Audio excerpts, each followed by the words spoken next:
Hey everyone, I'm so excited to be sitting down with Scott Likens, who leads AI engineering and emerging tech R&D for PwC. What's cool about Scott is his experience across the emerging tech landscape and actually implementing them in an R&D capacity. What I want to do today is see if we can pull back the curtain on the research and development actually happening with these technologies right now and learn what secret capabilities actually exist, and maybe even find out what he sees on the horizon and the next horizon. Let's find out. Scott, thanks for being here. Maybe just to start, for people who don't know, can you tell me a little bit about, kind of your story, what you've been up to in your career and what you're doing right now? Yeah, so it's been a quite an interesting career. I mean, currently I'm the global chief AI engineer at PwC, so based here in the U.S., but looking after everything AI engineering around the world. And as a big firm, that means a lot. Part of my job is also looking at emerging tech, so research and development, beyond AI. And obviously, AI is the word of the moment, but there's just a ton of innovation happening. Whether it's quantum computing, blockchain continues to grow like crazy. Virtual reality, even with synthetic reality, kind of being supercharged by AI. My career started in software. Actually, I was studying to be a pilot, and to pay for flight school, I was working at a software company, and it just happened to be building one of the first internet browsers. And for me, that it really was this glimmer of imagination of what could happen in technology. So I started early days of the internet, building the browser, transitioning into really just the next wave of everything. So living through the browser and the internet boom, the e-commerce boom, the social media boom, the cloud boom, big data boom, and now what seems to be more of an emerging tech and AI wave, which has just been amazing. So really Cool. interesting journey. No, that's awesome. And one of the things that, I thought was so cool about your story is that you've had this kind of broad exposure to, a whole pile of, emerging technology that, you've worked with organizations to, work kind of on the R&D side of as well. So I'm curious from your vantage point right now, Scott, like what is most exciting to you in tech right now? Like what's on your radar as, the technologies we should all be looking at or thinking about?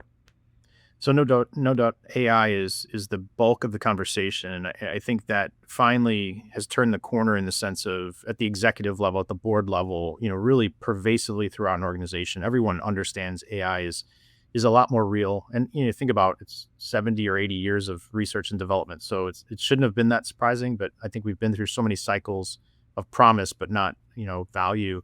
We're seeing that value. And with that investment, it's also supercharged innovation across the board. If you think about some of the challenges of AI, it needs tremendous amounts of energy. So there's tons of innovation happening in energy and energy transmission and green energy, really good things that are going to benefit beyond AI. But I mentioned a few. I think one of the big areas we're focused on is what's happening in quantum computing, whether it's around cryptography or just quantum computing itself in the sense of how it will support AI and some of the needs ahead of us. So a lot of excitement for me, and I think there's been a lot of progress just in the last 2, 3, 4 years in quantum. We've seen a lot of breakthroughs. I continue to monitor blockchain in the sense of how it's becoming pervasive as an infrastructure, not in the crypto world and Hmm. investment. Stay away from that. Maybe personally I don't, but in an enterprise world, For I sure. think blockchain is really maturing in the sense of payments and tokenization of assets, both digital and physical, and giving us a really strong foundation that we just didn't have before in this way. I love how AI is infusing into the creative areas, so in multimodal, so generating video and human image and likeness, even into holographic endpoints. And I think the next wave that we're really focused on right now is kind of the embodied AI. So the physical connection of AI to Mm. robotics and the Internet of Things, which again continues to grow behind the scenes. So now infusing AI at the edge, embodying it into something physical. I think that's probably a wave that's going to hit us here, maybe this calendar year in a big way, if not already. Yeah, no, that's super cool, and it's something, to be honest, I haven't had a lot of exposure to. So, I'm curious, what are you starting to see emerge there? Are there specific use cases that people are talking about or investing in, and kind of the physical side of AI? And I'm curious as well, like holographic AI. Mhm. That's something. That's a phrase I have to be honest, I've never heard before. What does that look like? Well, I'll start with that. We've created a synthetic version of me, synthetic Scott, almost 2 years ago. In using AI, I can capture my name, image, and likeness, so I can capture myself now and really use AI to have someone interact with the synthetic version of me, and that can be done through a screen. So we can do that through Mhm. video. But one of the more interesting advancements is holographic boxes. So I can have a three-dimensional version of myself. Sounds like me, looks like me, moves like me. It uses my hand movements, Wow. my facial movements, but also giving me the power to speak any language and interact in any language and have knowledge that the carbon-based Scott doesn't have. Right? We can program through large language models information about any topic, and not only that, but we have the foundational training of the large language models. So putting this holographic representation of me allows me to maybe go to a meeting without having to go, and I've done that, and I've had a Wow. meeting in Korean, which I don't speak, but Synthetic Scott does. So it's just maybe a different endpoint, tying together, kind of converging the AI generation, the multimodal version of me, the voice match, the image and body match, the movement match, and really in the last 2 years, that went from me as an avatar, so cartoony looking avatar Yeah. didn't really look like me, to 4K representation of me in live video. And it's really kind of changing that pattern of how people interact. So not just typing a prompt, just speaking to me in any language and having me Right. respond, and it's not actually me. So that one's pretty interesting. I think it's kind of changing that human machine interface quite quickly. And if And you and, and move just beyond that, yeah, yeah, sorry. Let's stay on that for a minute because I'm curious from from a capabilities perspective. Like, have we passed that uncanny valley? Like, do I need to be worrying about like, am I talking to Scott right now, or am I talking to an AI avatar of Scott? Like, is it that level of quality we're seeing? absolutely. I think we've passed that in the sense of a video screen for sure. There's technical ways to understand if it's generated or not. Hmm. But to be honest, right now the human it's beyond human comprehension, and there's some pretty public cases of Teams meeting, video Yeah. meetings where it's not actually the person because the voice can be mimicked. I think with 3 or 5 seconds of my voice, it gets very accurate. And with anything beyond that, it gets to a point where humans won't tell the difference. Now, machines can still tell the difference in the sense of Right. using AI to detect AI. But I think it's going to be really hard to tell for humans. Now, when we get into holographic, there's still a little bit of interaction delay. It's not specifically real Hmm. time back and forth, but that again, I think that's a solvable problem, and it'll get to the point where it's really hard to tell whether it's me or not.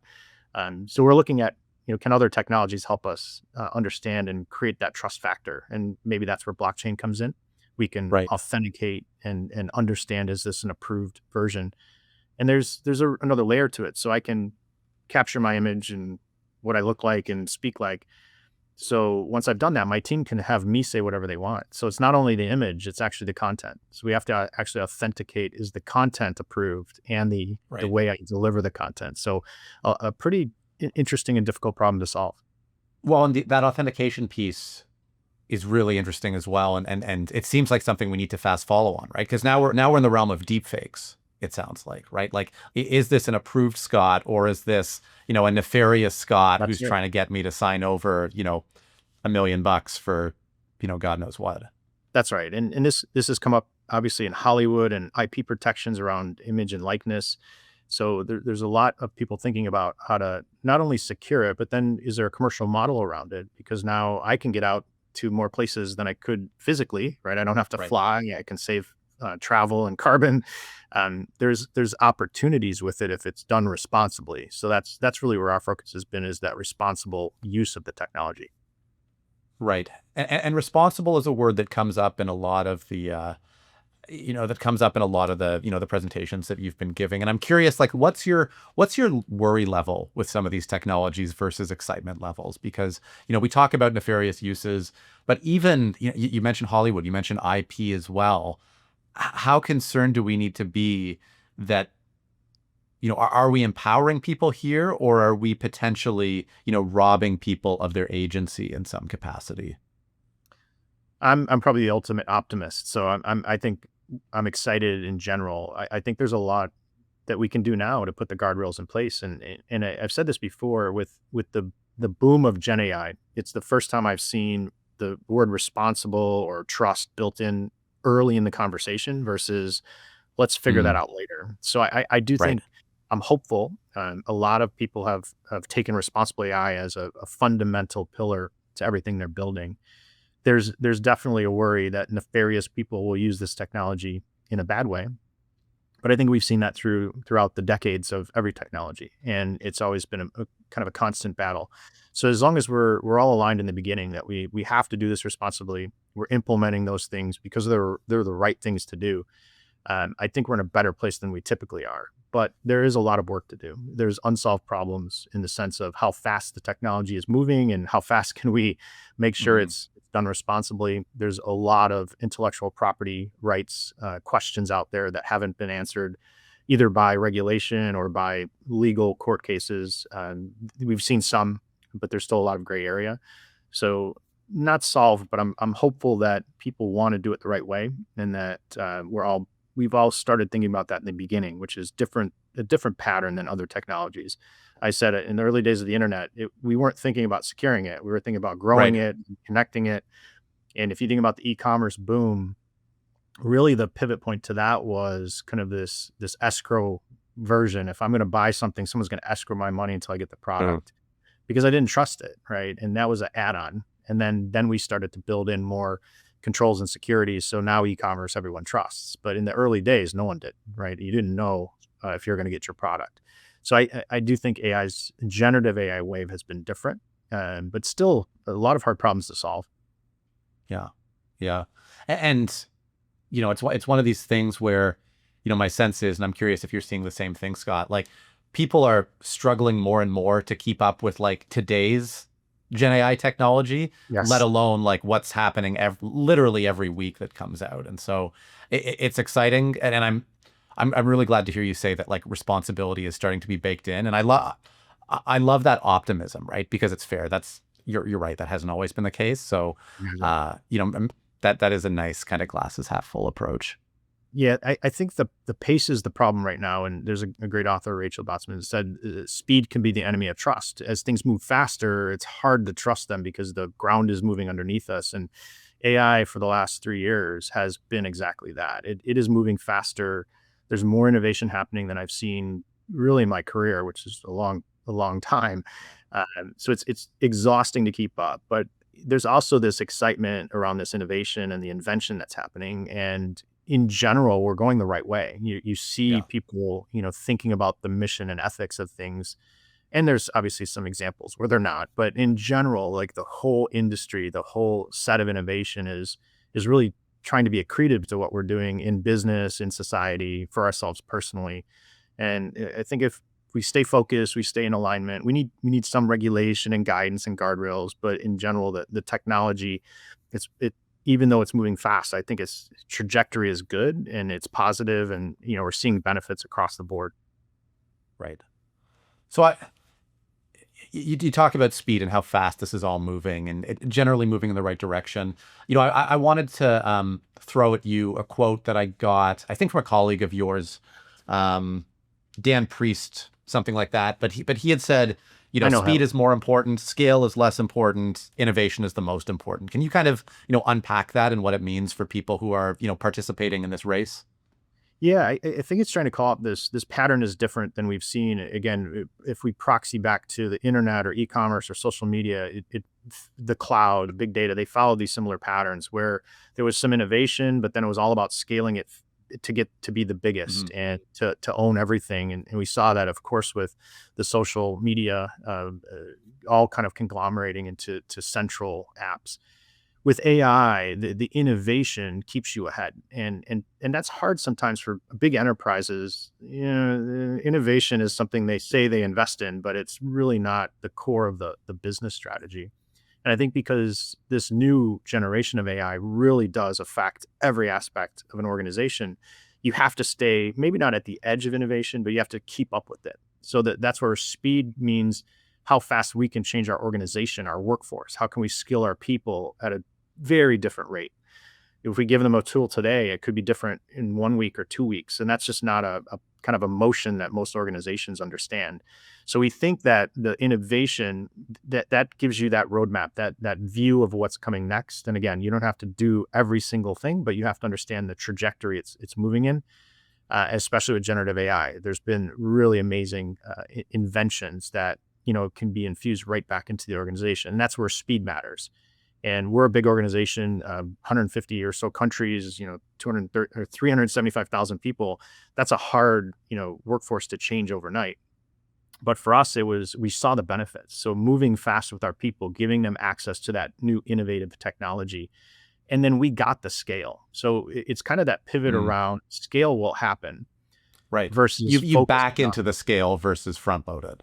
That's right. That's right. As you start to get the business to understand where we could fundamentally reinvent processes that maybe have been around for decades or hundreds of years, even depending on the industry. Reinventing those are hard, but if you're innovating at speed, the scale will happen. So it's a little bit of a different pattern that we've seen in big technology revolutions. Right. Can we unpack that word innovation a little bit? Yeah. It's a word that gets thrown around a lot, and I'm certainly guilty of that myself. When we're talking about innovation here, what does that mean in the context of an organization or leaders? Like, what are we doing there? What's kind of the outcome or the process? So really, it depends on where you sit in an organization, because there's innovation happening. As the engineer, for me, innovation is technical invention. So there's invention in AI, and the innovation on the back end of that is how I apply that into the business to actually change something fundamentally. So a lot of the times technology is an incremental improvement. I'm going to get 5 or 10% better, efficiency based on this technology. To me, innovation is not doing any of the patterns we did before, but getting a better output.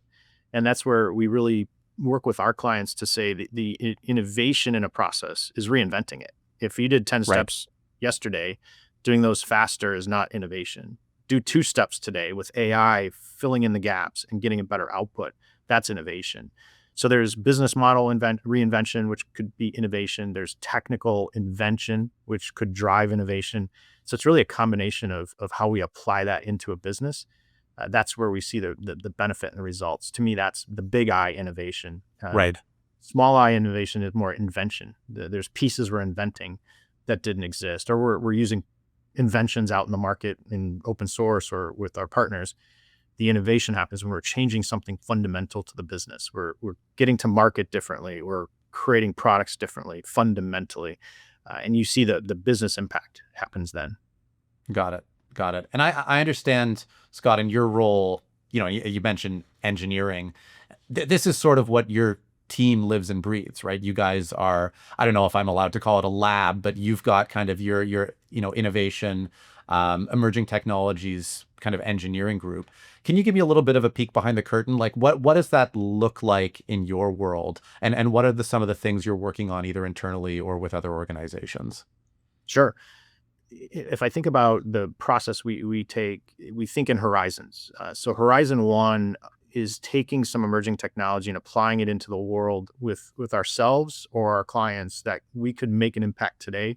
It's still probably the first time it's been done, but it's a tangible idea and a tangible technology. So implementing AI agents is Horizon 1. We know we can do agents today.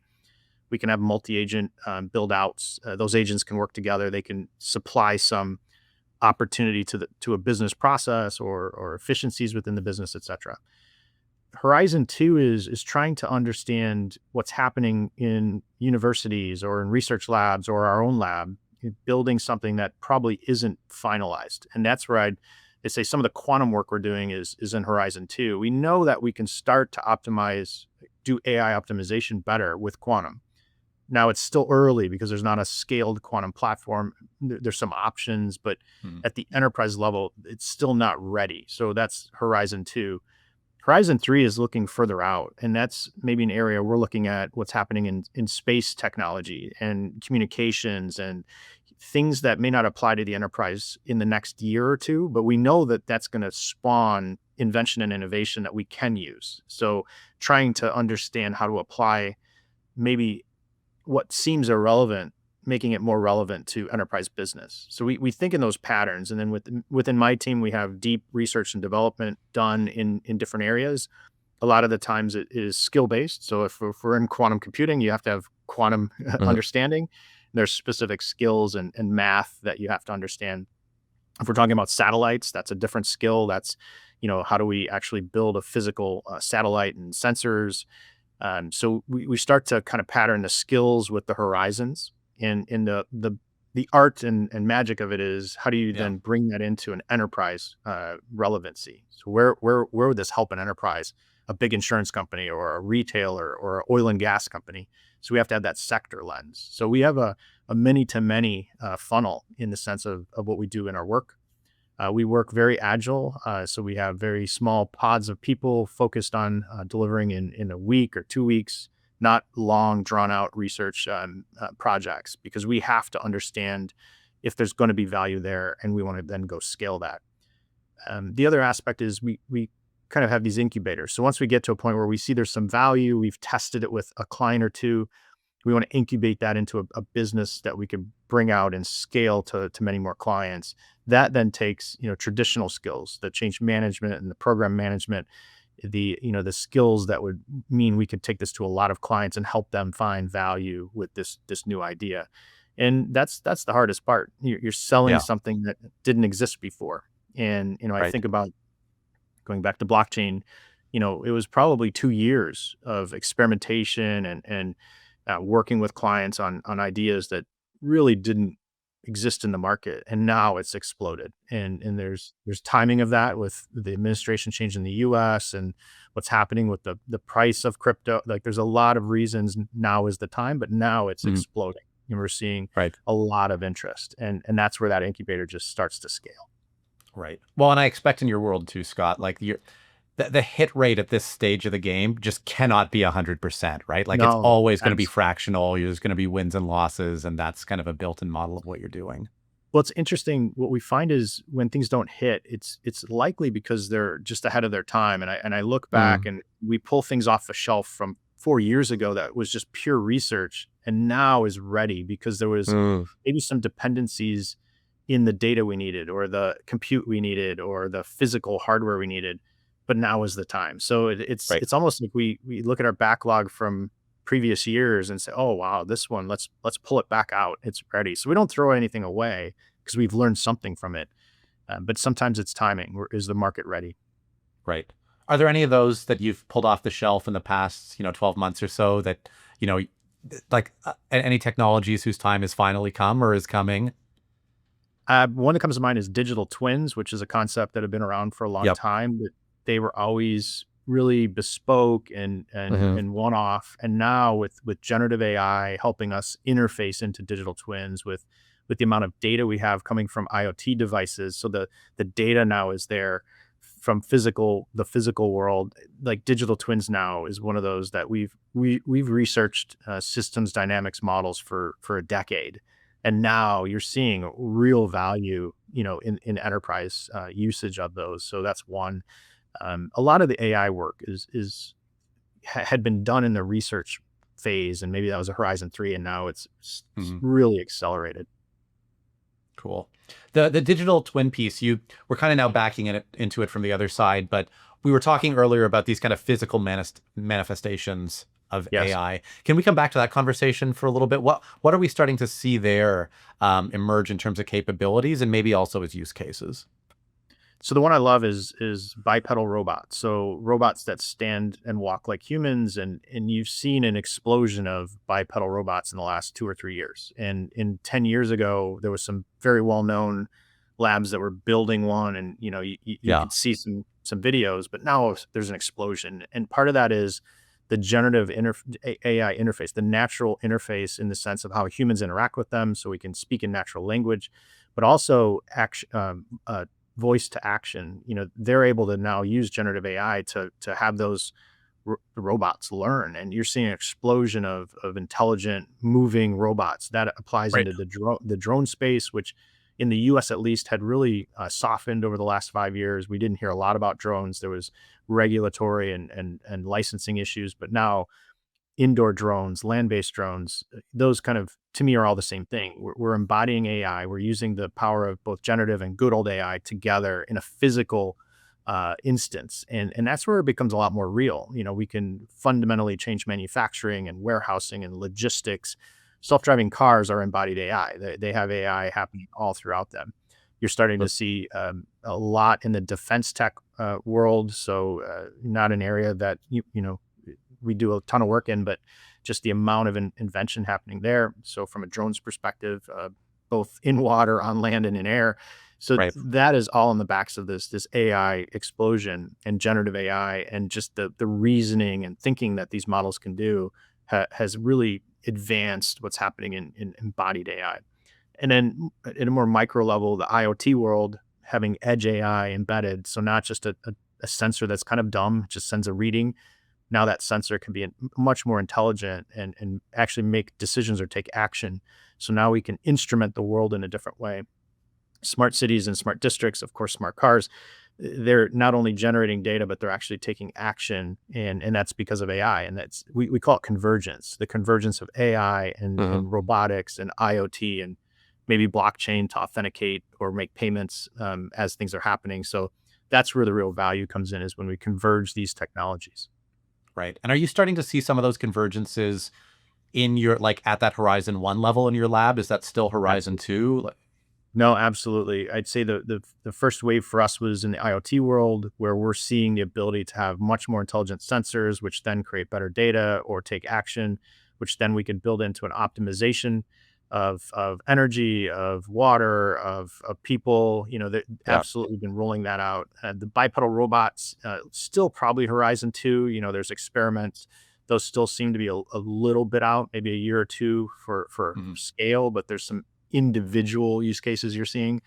And then I think Horizon 3 is this space and what's happening, beyond just the world that we walk around in. And it's Right. a broader connection from a communications perspective, from a sensors perspective, et cetera. Right. The space stuff is interesting, and it's got me thinking about the 20th century in general. And I'm not an expert in this area, but my sense is there's been a lot of use cases where DARPA or the military or these public R&D institutions came up with these advanced technologies, and then they were kind of brought into more, if I can call it, civilian or commercial purposes. Is that still a trajectory we're seeing, or is it almost the reverse now, where it's more kind of commercialized R&D labs, and then, like, where is the space tech coming from, I guess? Well, I think there's a lot more private industry that is, inventing things related to space than we Right. had before. It was really driven by, you know, uh, governments and Hmm. the investment that they had to have. But now with the lowered cost of, because of AI, the lowered cost of product development and engineering, there's a lot more private industry, and I think it's amazing. And there's some great examples, without naming names. Hmm. Many private companies launching rockets at a pace that governments can't even come close to. Right. And that competition, I think, will create. It will be to the benefit of governments, because they're going to have to keep up, and it's to the benefit of us because it's technology we all can see and understand, and start to figure out ways to proxy that into enterprises. So I think it's amazing, and I think it's just an example of how that innovation will lift everyone together. Lift, see what I did there, into space. But the low orbit satellites and the communications and sensors gives us more data, and it's just a kind of a self-fulfilling cycle, where more data equals better AI, and better AI equals better products Right. and better ways to get more data. So it's really starting this flywheel that we think is amazing for business. No, that's awesome, and it's I mean, Horizon 3 is such an exciting space for just Yeah. trying to figure out what's next, and what's next after next. You know, in terms of, back to Horizon 1 for a minute, are there any projects you can talk about, either that your team has done in the past year that are ongoing now, that might surprise people, that technology is kind of here, or that you're excited about, that may not be on people's radar? It might be on the radar, but just to give an example of how real it is. The agentic AI era that we're living in. This is something that this was Horizon One for us last year, even though it probably wasn't a term people were using. There were not any, if only a few agentic frameworks. But we started in the world of software development, knowing that agents could help engineers just build better technology. And now we're at the point where we can scale agents with our engineers, not only to generate code, but to look at regulatory obligations, to look at obviously security obligations. Are we meeting all of our safety and responsible AI requirements, and empowering our developers to put out output at 2, 3, 5x of what they were doing. So for us, it's been a huge enabler. And those AI agents, just a year ago, were probably not on anyone's radar.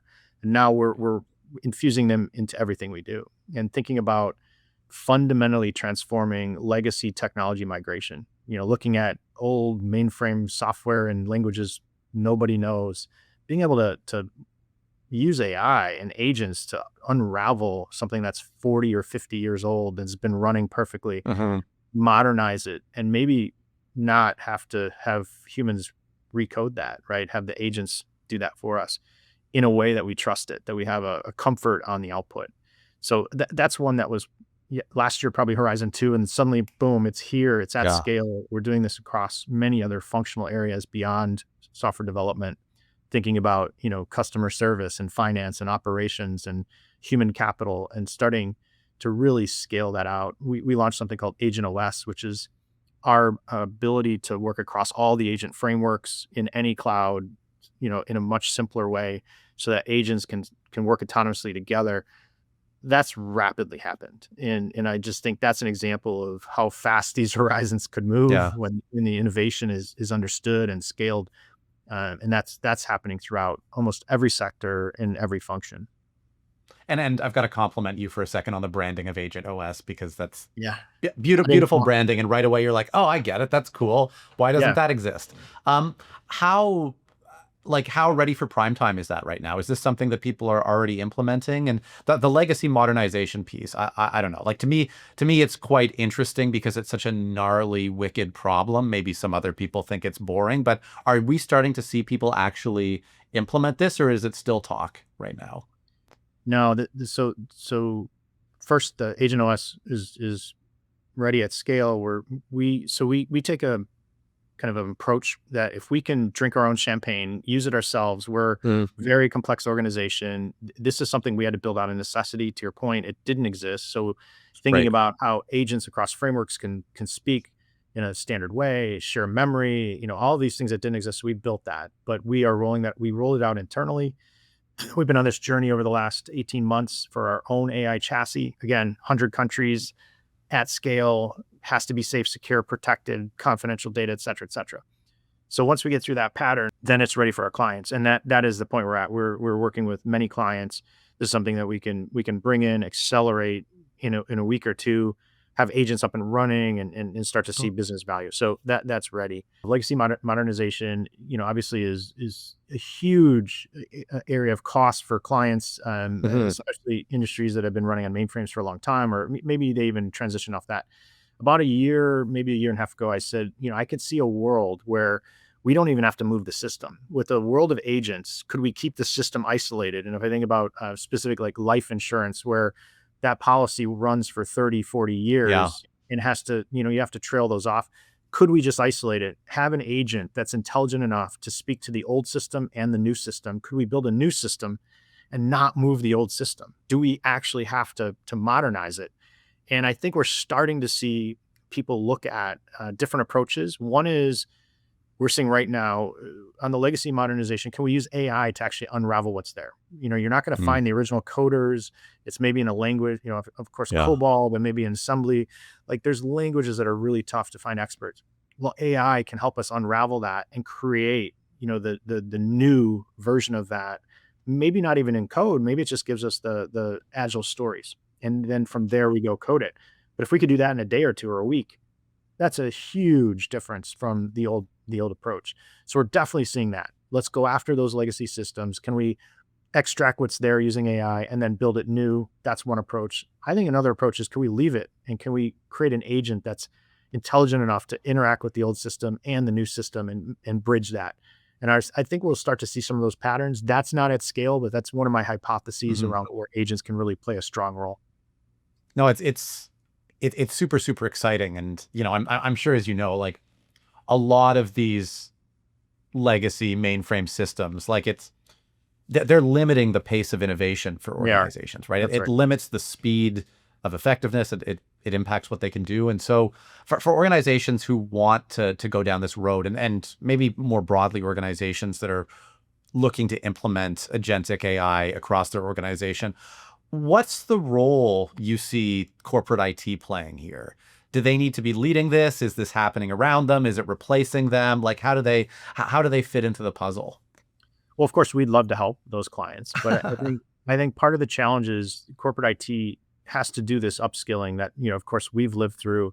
They Yeah, have to adapt the pattern and the way they approach these problems. We can't just go after it the old maybe waterfall way or hybrid or agile way, where we're just creating a 2 and 3 year transition.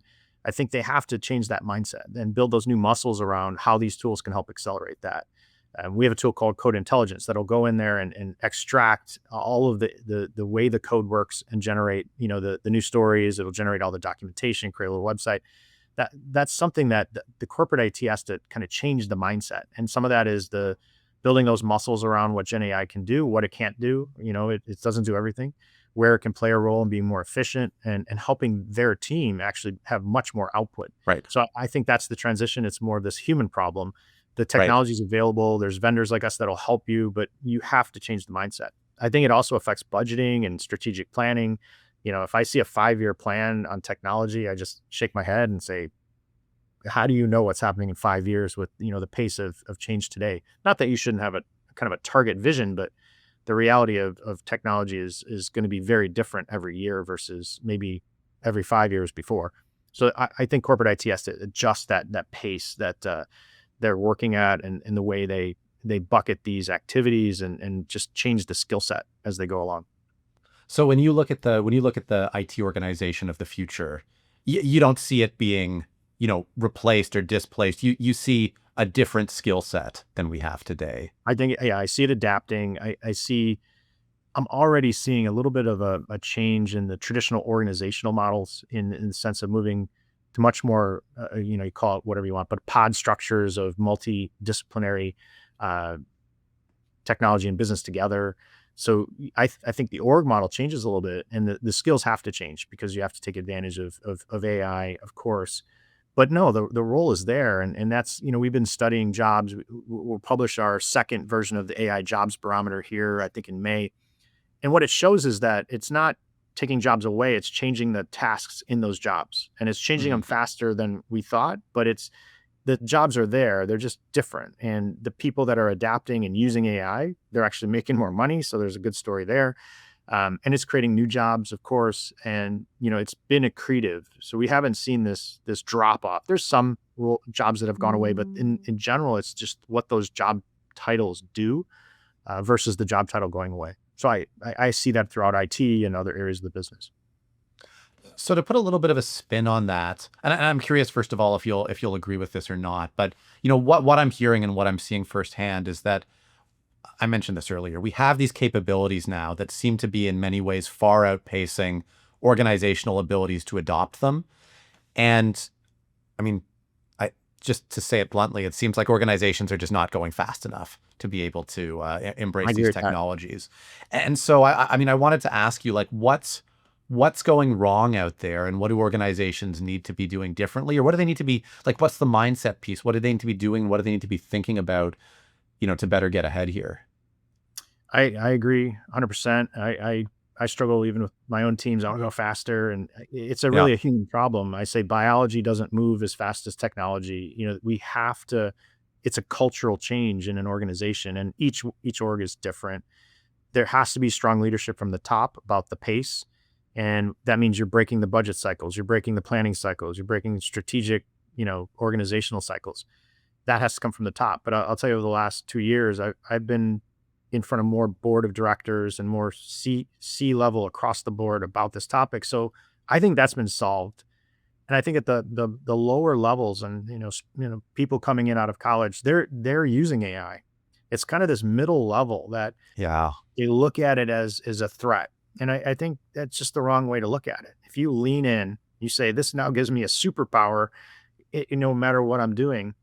If I can enable my teams to do more, it's not about getting rid of our people. It's about producing more products. It's about getting to more markets. It's about being more efficient than my competitor. That's all upside. So I think we have this weird problem where the top and the bottom really align that this is a good thing. And the middle is saying, whoa, this changes my world. I've been doing this for 10 years, 12 years. Yes. And it's going to change. And we'd like you to change with it because it's a better outcome for everybody. So it's a human problem. And I think, how you communicate that, how you create the change management around that is really important.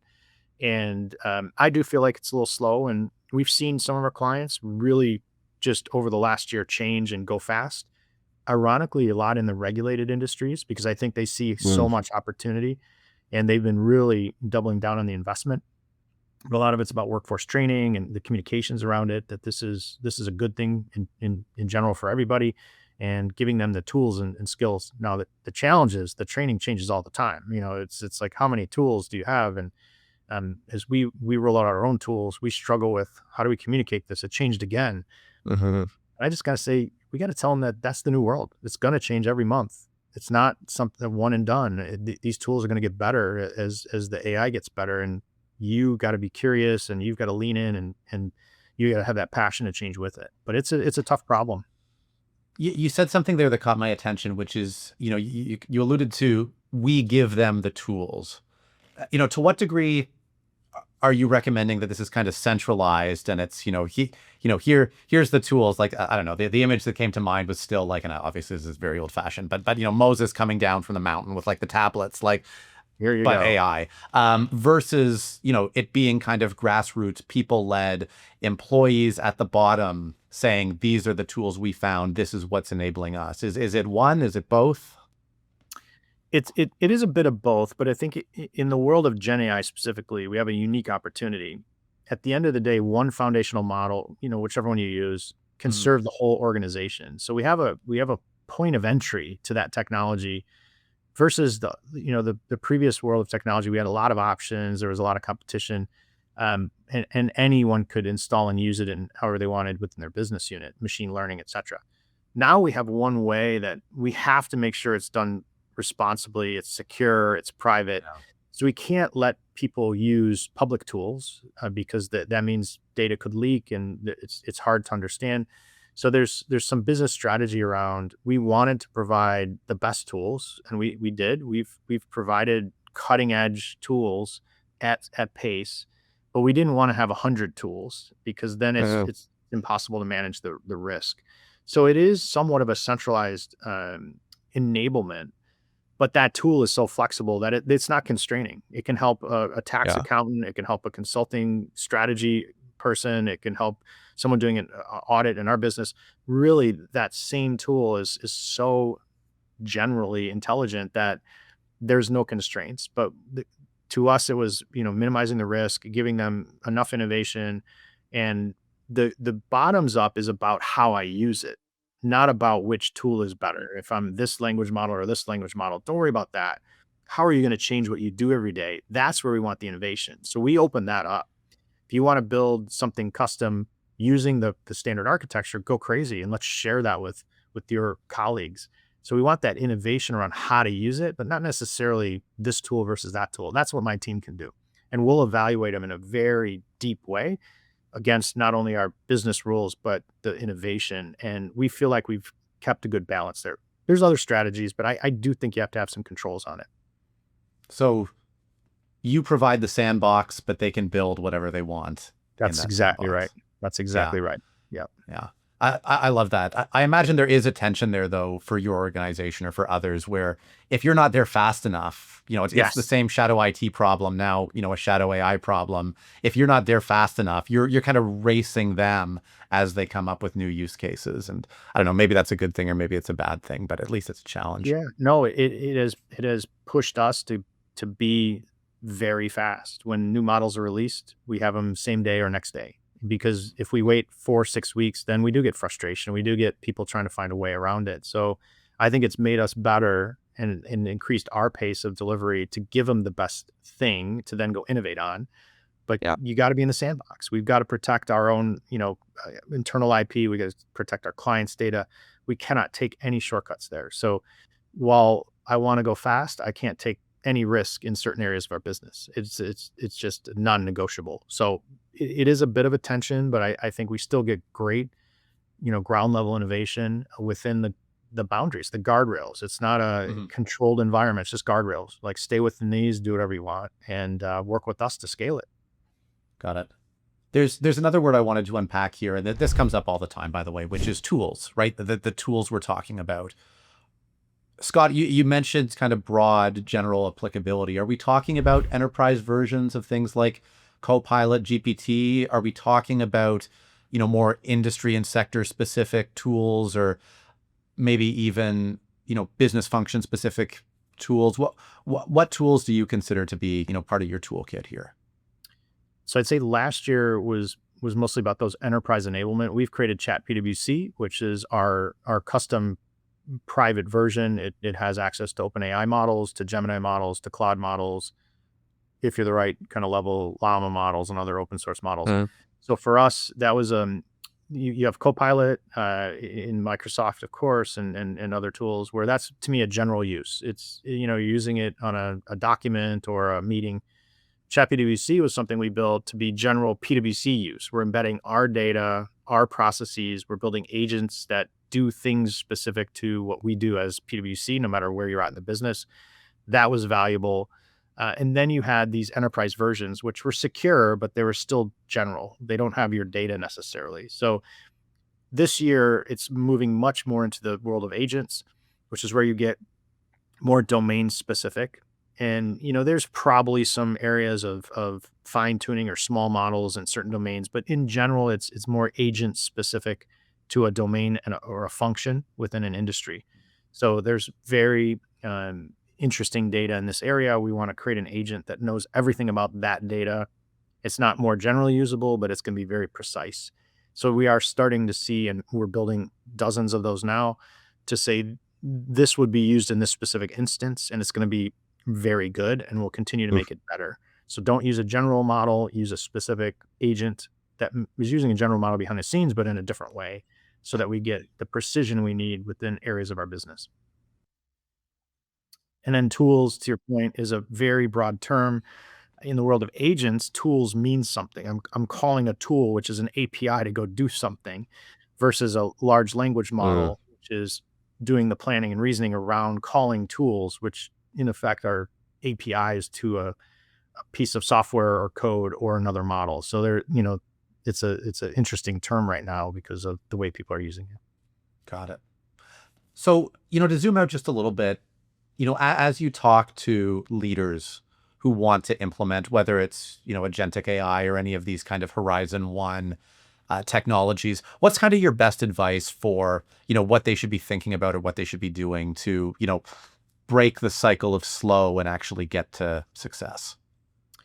So I always say waiting is not a good strategy in the world of AI right now. And last year there was a lot of wait to see which model will Hmm. win. I said that is a bad strategy. So I say waiting is not a great starting point. So some experimentation. My big advice is the workforce investment you need to make. So I believe you're going to get benefits no matter what large language model you use or what hyperscaler you use. You're gonna see opportunity. We're probably barely tapping the actual benefit available.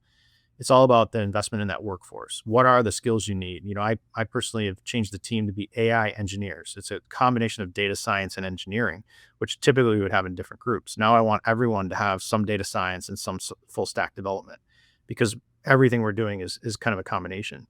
Well, how do you do that in your organization? It could look different, but the skills you need to deliver at pace, to look at your funding and road mapping models. How are you effectively managing this? And then that overall organizational design, is there a central group of experts? Is it a hub and spoke?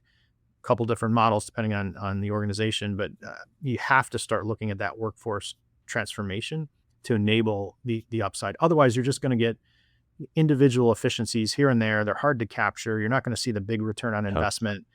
The bottom line won't be impacted. You have to go in, pick a business that's willing and has opportunity, and team them up with a new way to operate the technology transformation, and that's where you're just going to see explosion of return. I agree with you. I think that's very much in line with what I'm hearing and what I've seen in practice. The workforce transformation piece, just to kind of put a finer point on it, is this largely about upskilling current staff? Is it about procuring, external talent, either full time or, working with vendors or suppliers, or, some combination of the above? As the ultimate optimist, I think it's a combination, right? I think there's plenty of great people that want to be upskilled. They want to make this transition, and you should, go after them first. There's kind of I forget the percentages, but the zealots, they're all in. There's kind of the big middle that's got to be convinced, and then there's ones that are never going to change. So the ones that are never going to change, find different stuff for them to do. Convince the ones in the middle. Use the zealots or the passionate to help them. I think outside talent always helps kind of be a catalyst to change. And with the speed of delivery, I think you need a little bit of that, whether it's a partner or vendor or hiring in some of this new mindset. We're seeing that quite a bit, working with very traditional companies who are, in fact, one client said, "Can you help me write this so it sounds like a Google or an Amazon job rec?" And it's a very traditional industry because they want to attract that different type of person. So I do think there's some kind of catalyst to bringing in the new mindset, but I think you have to focus on the core. Your team has been delivering something good, or else you wouldn't be in business. And Yeah. taking them through that transition makes so much sense. But it's difficult. You have to plan for it. You have to invest in it, and you have to change things that maybe have existed for decades. And that's the tougher part, that cultural change.